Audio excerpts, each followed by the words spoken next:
Hello, and welcome to the Taxcast from the Tax Justice Network. We're all about fixing our economies so they work for all of us. I'm your host, Naomi Fowler. You can find us on most podcast apps, and if you want to make sure you never miss an episode, email me on naomi@taxjustice.net and I'll put you on the subscribers list. I'm going to share one of my favourite quotes with you this month. It's from Oscar Wilde. Progress is the realisation of utopias. That's very relevant because coming up later, we look at how we move from a careless economy to a caring economy. Really, we have to begin by rethinking the meaning of life. You know, the meaning of life isn't about increasing the wealth of the super wealthy. It's about people and how we interact and how we're able to care for each other. Even when it comes to markets, there are already alternatives that can help us reimagine forms of economic exchange that are far more equitable and far more caring. That's all coming up later. Meanwhile, we're seeing some big changes in the United States. It's not a plan that tinkers around the edges. It's big, yes. It's bold, yes. And we can get it done. A $2.3 trillion infrastructure plan. And the Biden administration is proposing a minimum corporate tax rate in the United States and a global minimum corporate tax rate. Here's Treasury Secretary Janet Yellen. A consequence of an interconnected world has been a 30-year race to the bottom on corporate tax rates. Competitiveness is about making sure that governments have stable tax systems that raise sufficient revenue to invest in essential public goods and respond to crises, and that all citizens fairly share the burden of financing government. We're working with G20 nations to agree to a global minimum corporate tax rate that can stop the race to the bottom. Together, we can use a global minimum tax to make sure the global economy thrives based on a more level playing field in the taxation of multinational corporations and spurs innovation, growth, and prosperity. Interesting. And here to help me pick through some of that is John Christensen of the Tax Justice Network. Right, John, so this month, President Biden's administration has announced that they want to push for a global minimum corporate tax rate, and they want to raise the US corporate income tax rate to 28%. And it's the way that they're framing it which is really interesting as well, wanting to reverse the race to the bottom, using that language that we've been using for so many years, and challenging false ideas about competitiveness. I'm going to quote Treasury Secretary Janet Yellen's tweets because I think it's really worth it. So she says, just to get a sense of the language which we never thought we'd see come out of a US administration, by choosing to compete on taxes, we've neglected to compete on the skill of our workers and the strength of our infrastructure. It's a self-defeating competition and neither President Biden nor I are interested in participating in it anymore. We want to change the game, she says. Yeah, well, look, this is exciting. It's historic, actually. I've waited for years to hear this. If you go back to the time when Margaret Thatcher and Ronald Reagan spearheaded the neoliberal takeover of the global economy, and that was in the early 1980s, it was so clear to many experts that the absence of effective global rules for taxing private wealth and for taxing the profits of multinational companies would inevitably make it increasingly hard for nation states to tax capital. And what happened is that governments, and even the European social democratic governments, surrendered to the language of tax competition, and they set off down this spiral of decline, which even back in those days was called the race to the bottom.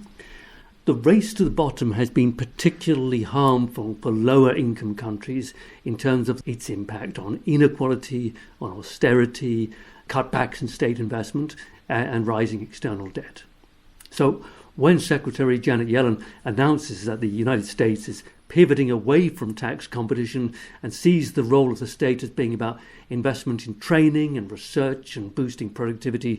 This is a major policy shift at national level in the United States, but also at the international level. And what it seems to me President Biden is saying is he wants to reset the programming of the global rules. It's the rules of globalization, so that they work to the advantage of the working and middle classes. And I think that fits perfectly with our tax justice agenda. Yes, indeed. And she says as well in her tweets that the president and she want to enter the US, and I'm quoting, into a smarter form of competition. The US will compete on our ability to produce talented workers, cutting edge research and state-of-the-art infrastructure, not on whether we have lower tax rates than Bermuda or Switzerland. Which brings me to ask, what does this mean for the business plans of those tax haven jurisdictions around the world who have built their business around sucking away tax revenue from their neighbours?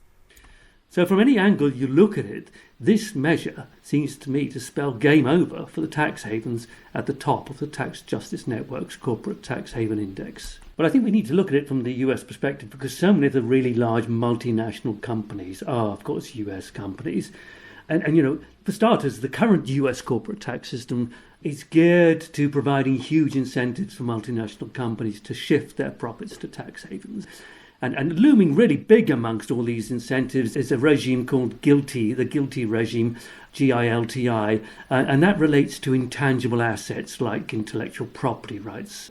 And intellectual property rights are easily shifted offshore to tax havens, and they're easily parked into what are called controlled foreign corporations based in tax havens.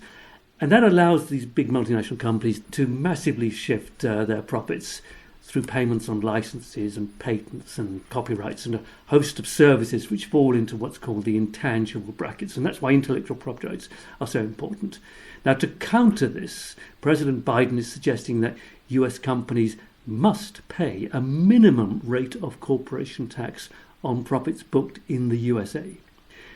And in order to ensure that this minimum rate is actually paid in the USA, he proposes that operational costs, any operational costs incurred by the company, are disallowed for tax purposes until that rate is achieved. Now, this is simple, it's bold, and it's effective.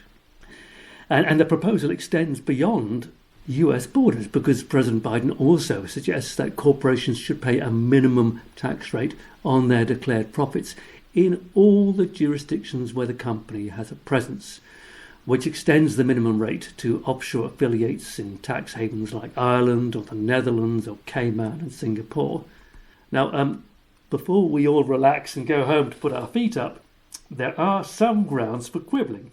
Firstly, we'll need to know more about how they propose to define declared profits, since this is really quite a slippery term and it varies from country to country. And secondly, the minimum tax rate, which is suggested by the President, is 21%. Now, historically, this is really low when you consider that the average OECD tax rates were in the region of 45-46% when I started my career in the mid-1970s. So over that period, it's come down dramatically. And bearing in mind that special interest lobbying will make every effort to drag that 21% figure down to somewhere in the region of 15, maybe 17%, it seems to me that the tax justice movement needs to push for a much higher minimum rate, why not 35%, and make the case that this is a crucial step in the direction of tackling inequality. And finally, let's not forget that the wider the gap is between the corporate minimum tax rate and the upper rate of personal income tax, the greater the incentive is for private wealth holders, the ultra-rich, to use corporate structures to avoid paying tax. So, the closer those rates are, the more we safeguard the integrity of the tax system as a whole. Okay, and although whatever the amount, it's going to be a lot better than what happens right now, there's some major caveats, and the Corporate Tax Haven Index shows how OECD member countries are responsible for enabling more than 2/3 of the world's corporate tax abuse risks.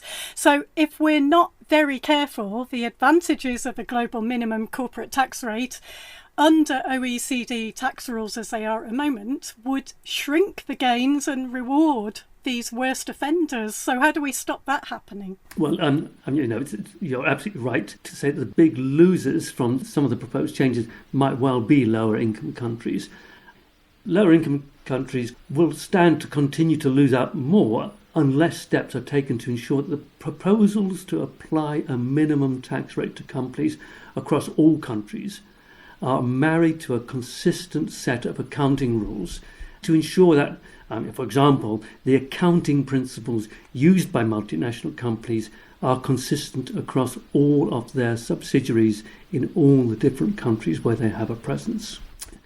And it's also important that the tax authorities in all countries are able to reconcile the country-by-country accounts which they received to the global consolidated accounts which the companies publish. And that requires the elimination of the intra-group transactions to get a proper sense of what profits are actually being made in each jurisdiction. And that's got to be sorted out. So there's a whole bunch of extra work needed on the accounting rules side. And equally much more needs to be done to ensure some degree of consistency in the way that different countries determine the basis for a profit estimation. And that's because the lack of a globally agreed basis for profit estimation currently stands in the way of shifting towards the form of group taxation, which I think is envisaged by the Biden administration.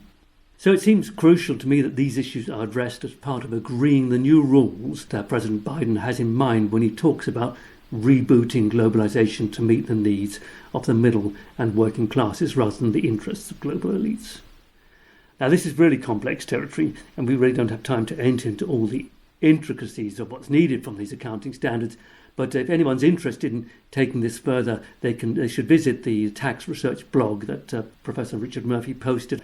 The title of the blog is "There is a flaw in the Biden tax plan that has to be addressed if it's going to work," and that's in the accounting. Okay, we'll put that in the show notes. Yeah, I think it's quite important. It's obscure and difficult, but it does seem to me that's precisely the kind of systemic issue which the tax justice movement needs to address. Thanks, John. John Christensen of the Tax Justice Network. Now it's time for the TaxCast special feature. Caring for others is the highest thing anyone can do in this world. It's the key to everything. This month I'm joined by Rose Salbrink of Womankind to explore how we move from a careless economy to a caring economy. Rose is sitting in the countryside. You can hear the birds. Hi, Rose. Hi, Naomi. So women are amazing, aren't they, Rosie? I mean, starting from the women who cared for us when we were babies and toddlers to those who support us today and those who may end up caring for us when we're much older. And of course there are men who care too, also doing incredible things every day. But it's usually women and girls. What's one of your memories you can share with us about caring in your life, Rosie? Yeah, there's so many examples of care in my life by so many amazing people. But I really wanted to talk about my mum, who spends a few days a month looking after my nieces who are 2 and 5, and really, indicating that enormous subsidy that unpaid care work gives to our economy, because it allows my sister and her husband to work on those days. Yeah, so true. And yes, my sister with her son could never have managed without the care that my mum and my dad actually gave him when he was little. And, my mum had twins in her early 20s. That was me and my sister. How on earth she managed with 2 babies at the same time, I'll never know. And isn't it crazy that even though we've all got these inspirational stories about those who care and have cared for us and our friends and our families, our governments don't value it. They don't value care either in the policies they create, and they don't value it monetarily. Our world is upside down. We pay the lowest wage for the most important thing in the world. We don't make policies that make the most important thing in the world our highest priority. Caring can actually disadvantage us when we do it. And in some ways, you could say our minds have been capitalised, right? We're so used to valuing other things. We're so used to not really seeing the caring that women do and taking that for granted. We can't even think freely about better ways of doing things. Yes, 76% of all unpaid care work globally is done by women, which amounts to an probably underestimation of 11 trillion US dollars a year, or the equivalent of 13% of global GDP. So quite the amount. Yes, women are subsidising economies to such a huge extent, and disproportionately women of colour. And if they were to stop caring overnight, everything would just collapse. And one stat that you pointed out to me, Rose, was that women spend 23 years more of their lives doing unpaid care work than men do. I mean, wow. That's from ActionAid. Yes, unbelievable. Listen now to political economist Bhumika Muchala speaking about care work, who explains this very well. It is both paid and unpaid. When it is unpaid, it is unbound by work hours or regulations. Everything from pregnancy, birthing, breastfeeding, child raising, schooling, housework, shopping, cooking, caring for the elderly, household accounting. But in much of the global south, it also includes hard labor such as fetching water and collecting fuel fodder. When it is paid, it is low wage and lacks decent work conditions or bargaining power. The care economy, by and large, is carried out by women. Women do 3 times as much care work as men by one estimate. Importantly, care work is also performed by women at the intersections of marginalization through race, caste, and migration. The care economy sustains, replenishes, and upholds a so-called productive sector and is, in fact, its greatest historical subsidy. Yes, that's totally right, isn't it? It is the greatest historical subsidy. So the question really is, how do we begin reimagining care? I spoke with Veronica Montufar of Public Services International in Ecuador about their work on the 5 R's of rebuilding the social organization of care. Recognize, reward, reduce, redistribute, and reclaim. Hear from her. The first R is recognize the social value of this work. Also, it is important to recognize the human right to care, because this will put the responsibility of states and governments in the center of care. The second R is reward. And this is especially focused in paid care work. We need to revalue not only socially, but also economically this work. Care work historically is women's labor. So that's why this paid care work is also undervalued. We need to have equal pay for work of equal value. The third R, it's reducing the burden of care work from women. We need to change this historically sexual division of work.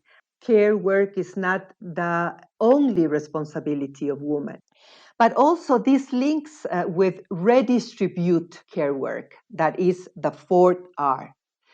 Redistributing work between the household's members, women, men, but also redistributing the work from households to public systems of care.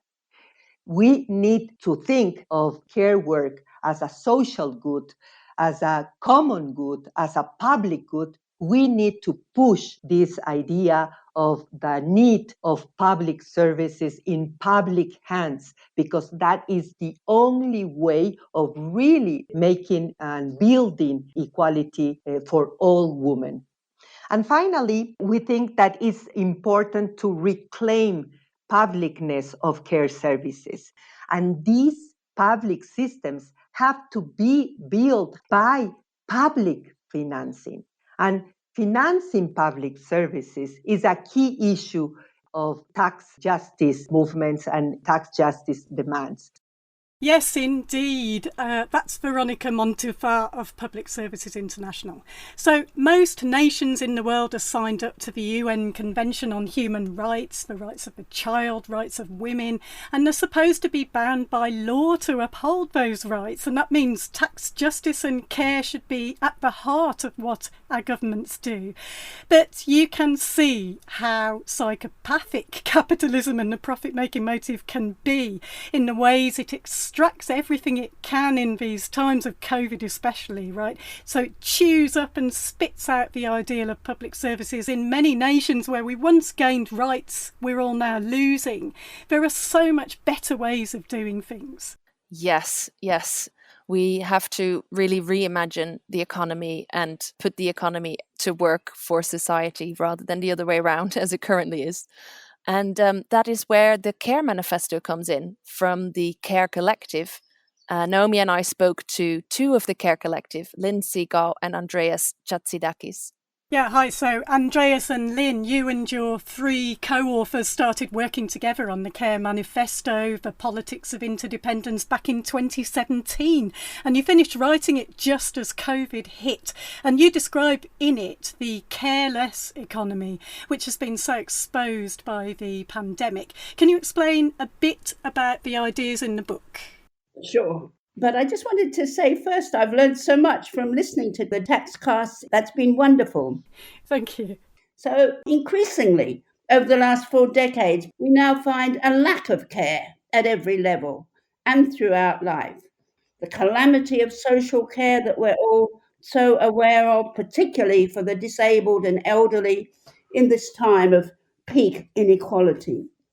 So those doing the actual caring work are everywhere suffering. And it's all been a product of this tax-cutting market deregulation, which has accompanied an ideological devaluation of care, which links us to growing contempt and disavowal of so-called dependency culture, which is sneered at, especially those in need of state support. Care isn't just hands-on care, important as that is, but caring for and caring about the well-being of each other, all the way through to caring about the world itself and its sustainability. So that's all part of our need for a caring economy and what we envisage as a caring world. Yeah, and just to add to what Lynn has said, we really try to begin reimagining a world where care is put front and center in every scale of everyday life, including our kinships, communities, markets, states, and the world at large. So reimagining the family, and then we move on to communities to reclaim forms of genuinely collective and communal life from the forces of marketization and privatization. Then we move to explicitly discuss caring economies, including the need to adopt alternatives to capitalist markets, but also the need to resist the marketization of care and care infrastructures. Then we move to caring states, and there we very much focus on restoring, invigorating, and radically deepening our caring states. And finally, we move to the world at large and talk about the need to mobilize and cultivate porous borders and Green New Deals at a far more transnational level. Amazing. Thank you so much for talking us through that. I was hoping you could talk us through the links that you make in your manifesto between neoliberal extraction and gender and racial oppression in your care economy analysis. Well, we show how the current crisis of care has come about, linking it, as you'll know so well, to decades of neoliberal policies prioritizing profit over people, taking us right back to the 80s, all accompanying the continuing devaluing of care work. So it's diminished the ability of neoliberal nation states, especially countries such as the US and the UK and Brazil today, to cope swiftly or effectively with the spread of COVID-19. Almost everyone outside the wealthy is aware of the problem or should be aware of the problem. Public provision has just increasingly become inaccessible, with services either dismantled or outsourced to corporate commodity chains. We also know that these corporations create intolerable conditions for their workers, insecure, underpaid contracts, curtailing any continuity of care, which is exactly, of course, what is required for good care. So while massive profits have been made for some in outsourced care, usually multinationals, the provision often mocks the very name of care with so little security for either the carers themselves or those being cared for. And this devaluation of care goes hand in glove with racism and sexism, because these are the people who are being drawn into the exploited, underpaid jobs, despite the current lip service to the heroic work of our carers and the need for our essential workers and so on. We haven't seen any change in the situation, whether of paid or unpaid carers, who are still so routinely exploited because of this gendered and racialized dynamic where, it harks back to the days when it was women who for nothing provided the care within families, and somehow the idea that it's still work that can sort of be done for nothing or next to nothing lives on. Care is a very labor intensive technique that, to be done well, it needs time, it needs empathy, emotional attachment, and so on and so forth. And all these are values that are not compatible with mainstream market cultures. All these, mainstream market logics would identify all these as inefficiencies that need to somehow be taken out of the equation. And that's a fundamental problem with marketizing care. Yeah, but people have been financialised. And so we have this uncaring economy. It's difficult for people to reimagine the nature of the economic beyond markets with universal care as our underlying model. How do you explain to people the difference between not wanting to follow this monetisation and marketisation of everything, not bring everything down to financing, yet valuing care and recompensing where it's appropriate in the ways that it's appropriate? Yeah, one thing we try to make clear in the manifesto is that we do need to reimagine what we mean when saying economic, right? We cannot do the mistake that economists do of narrowing the economic to merely market phenomena, right? For us, the nature and scope of the economic has to be re-embedded within a society where care really is its organizing principle, right? Oftentimes, when we talk about markets, what we have in mind is the more archetypal neoliberal or free market, if you like. But that obscures from the fact that there are hundreds is an understatement, like there are thousands and thousands of examples of alternative markets, often known as community markets or solidarity markets, alternative markets, and so on and so forth, that are not designed on the basis of neoliberal economic exchange. Instead, they are trying, for example, to reconnect producers with consumers, redesign and reconfigure the modes of production, but also the modes of consumption, and in general, try to really address the question of how and whether more caring economic exchanges could actually be materialized.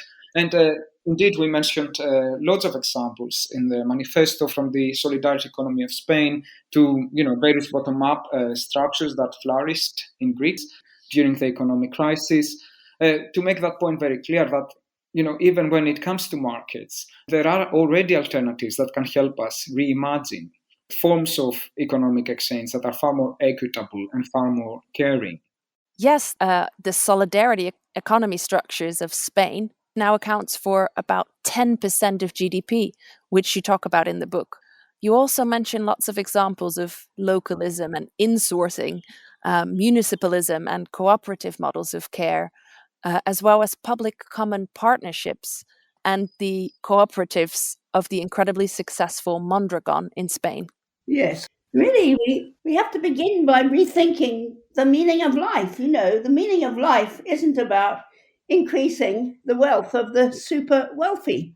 It's about people and how we interact and how we're able to care for each other. And it's actually about doing the opposite of everything that has been happening over the last few decades. And that means, rebuilding those public resources from the bottom up, in particular at local levels, so that they don't work in just a top-down way, but help us all to develop and use caring skills, those caring skills we actually need to lead good lives. And, that's a whole cultural agenda as well as an economic agenda. And I think more people are realizing this. We need to think about, how to create this really alternative consciousness.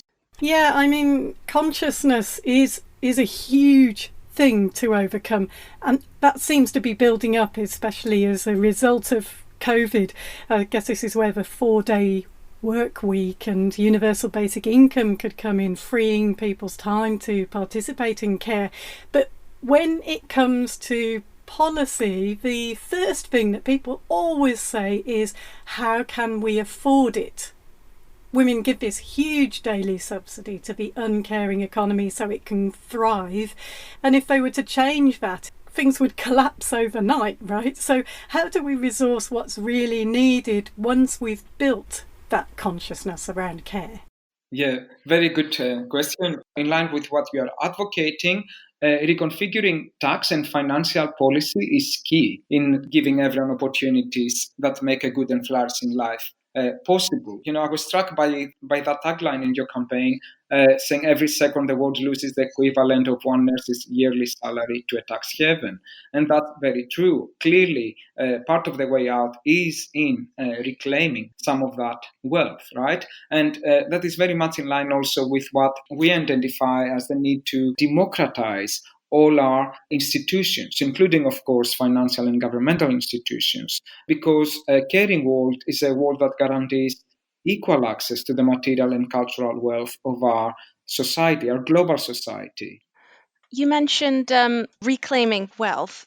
I was wondering, on a global scale, where you see Africa as a continent being a net contributor to our economies through illicit financial outflows and debt repayments. How do you see, on a global scale, sort of more struggling economies that are in that position through a legacy of Western imperialism and neocolonialism? What needs to happen on a global scale to resource and to redistribute resources? Yeah, it is primarily the so-called Western countries that should be leading this, both in terms of more progressive taxation, but also in terms of currency policy, right? Reconfiguration of wealth distribution and welfare distribution, so that countries in the global south can begin to enjoy more equitable and fairer standards of living. Yes, I mean, it means as well scrapping the terrible so-called debt that we've been collecting from Africa and all poorer countries around the world that are the legacy of colonialism, where poorer countries end up paying 1,000 times over for things that they have never asked for to begin with. And, a Green New Deal has to be implemented on a transnational level. It's absolutely necessary for any sustainable future. I mean, we only have to look at climate change and so on to realize the way in which, the world's population is totally interconnected. Heaven knows COVID should have told us that. Yes, indeed. Lynn Siegel and Andreas Chatsidakis of the CARE Collective. The book, The CARE Manifesto, The Politics of Interdependence, is published by Verso. The details are in the show notes, and there's lots of resources there for you too. That's it for this month. Many thanks to Rosie Salbrink of Womankind for being with me for this month's episode. Goodbye, everybody, and thanks, Naomi, so much for letting me join to talk about the care economy. It's been a pleasure. Thanks, I've learned loads from you. Thanks everyone also for listening. I'll be back with you next month. Bye for now.